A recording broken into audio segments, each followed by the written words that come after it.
You doing all right? Good. You doing all right over here? Doing good. Good. Thanks for being part of this. Right, Governor, and Caesar. Too. Thank you.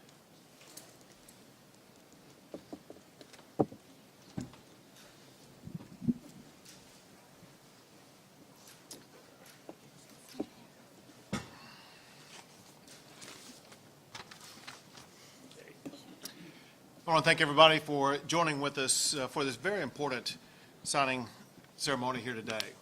Definitely want to thank Speaker Burroughs for his leadership on this issue as well as so many others. And also thank Senator Tim Parker for his leadership in the Senate on this bill, as well as the Cyber Command that we signed last week, and again, so many others. Maybe most importantly, I want to thank the people who are surrounding us right now. Men and women who've been advocates for the cause that I'm about to sign a law about. Their lives have been touched, affected, harmed in some ways, and they have been looking for a pathway, a therapy, a treatment, a way to deal with and grapple with and have a better pathway in their lives by an alternative that some were able to find on their own, an alternative that we believe should be tested and evaluated for the possibility of achieving FDA approval. To understand the context, Texas is home to more veterans than any other state of the United States of America. Many of those veterans suffer from so many different types of injuries, both seen and unseen. Many struggle with things like depression, PTSD, and opioid use disorder. The same is true for some of our first responders as well as others who are dealing with addiction-based issues. A therapy that has shown great promise in treating those conditions is ibogaine. To better understand the potential for ibogaine and to better address the public health challenges caused by things like opioid use disorder, an FDA clinical drug trial is needed for ibogaine. I'm about to sign a law that will lead to an FDA-approved drug development clinical trial that will seek approval of ibogaine as a medication for the treatment of opioid use disorder and other behavioral health conditions, especially so those suffered by our veterans. Texas will invest $50 million to support this research, and these funds can be matched by grants and private investments. I'm proud to sign it into law.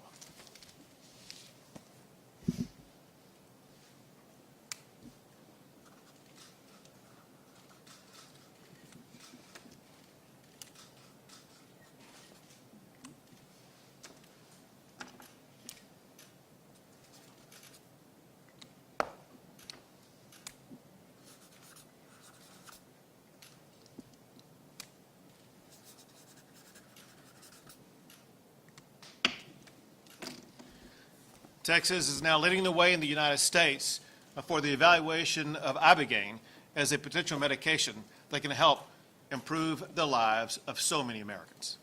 It's now law.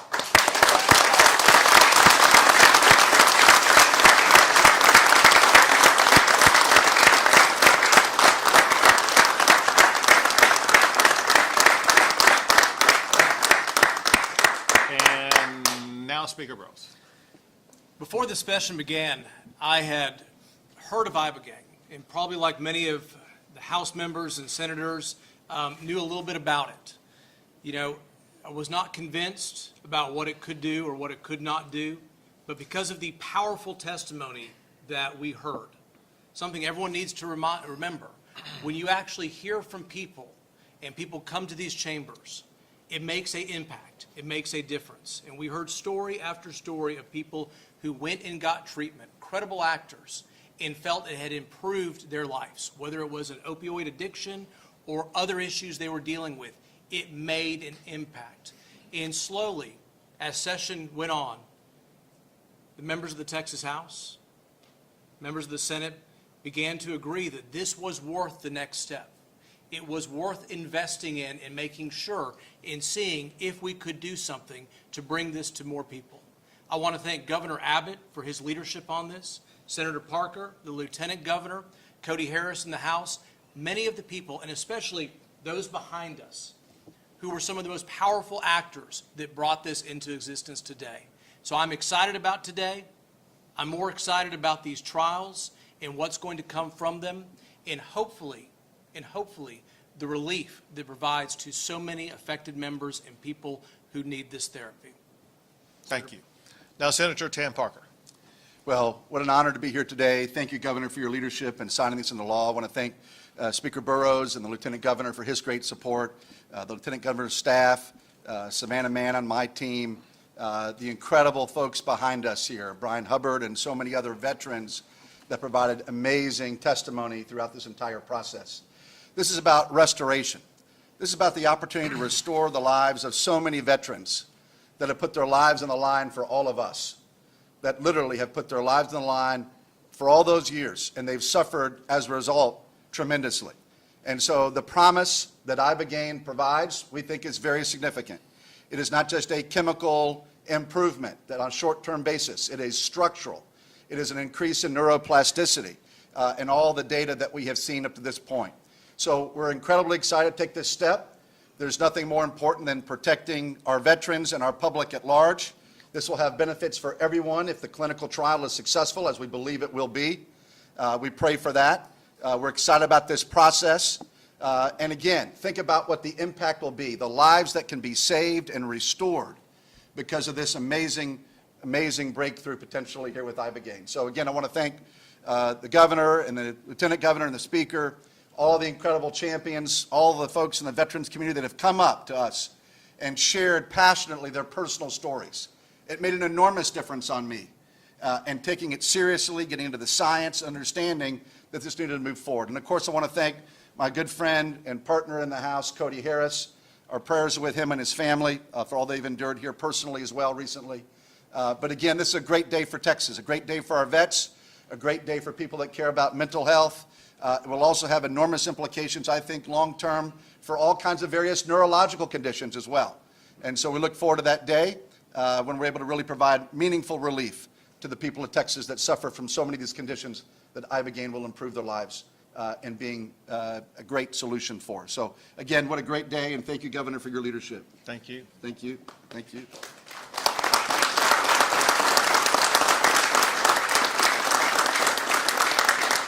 We'll take a few questions. Governor, National Guard deployments. It's going to take for these clinical trials to unwind. Does this legislation accelerate that timetable? So what can the folks behind it? Well, I'll answer first and then have the senator answer. But yeah, 100% this legislation accelerates it. It gets it going. Without that, it would have been slowed maybe even for years. And so this is the kickoff point to make sure we will get this going. As far as the specific time, I will defer to Senator Tam Parker. Thank you, Governor. Great question. So yes, absolutely.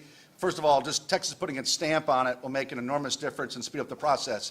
But specifically what the bill calls for, as of today, now that it's signed, within 60 days, you will see Texas and the governmental entity, Health and Human Services, working to be kind of our quarterback, if you will, for the effort, to be able to start receiving proposals from consortiums that can come forward. A consortium being a Texas medical school, a hospital, and a drug developer that will bring private money to the table.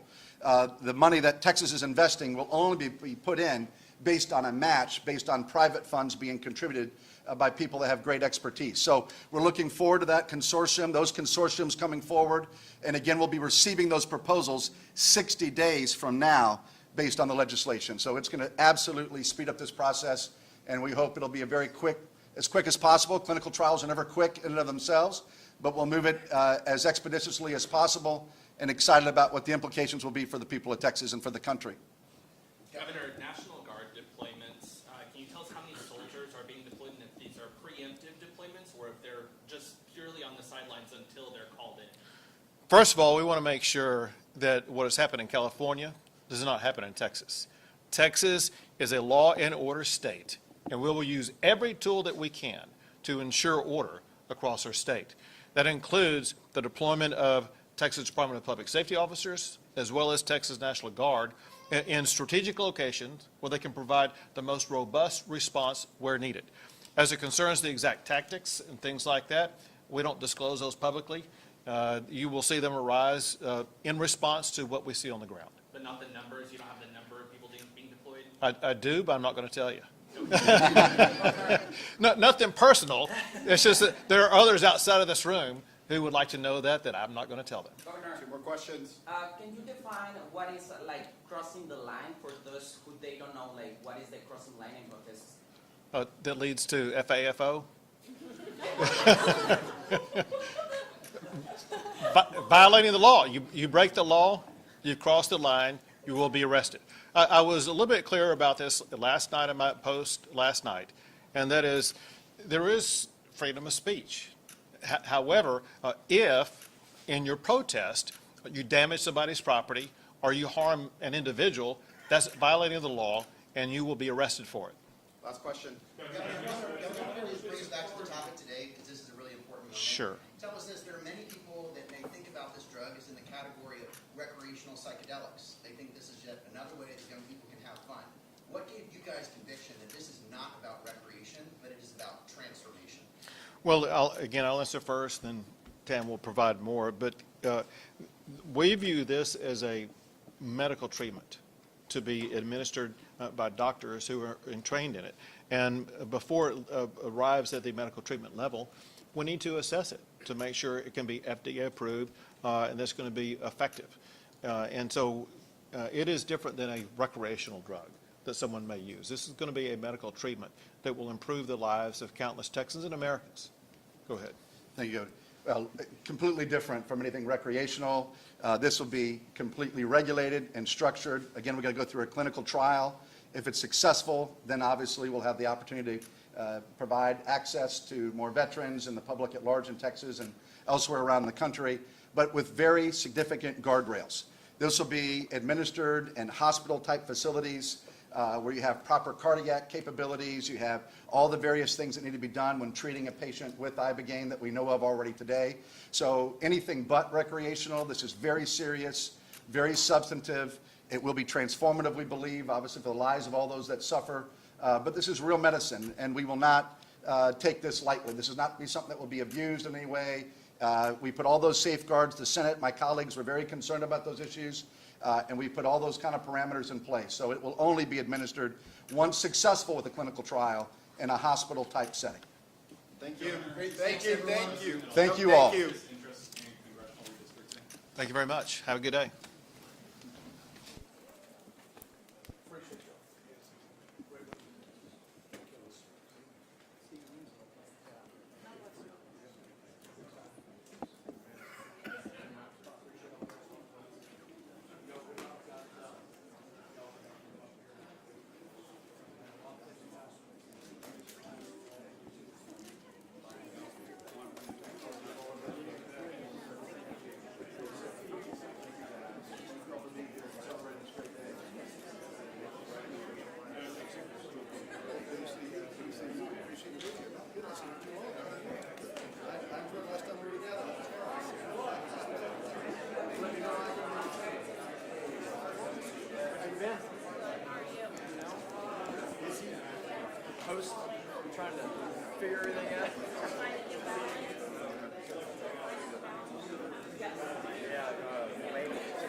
Hey guys, media, quick announcement.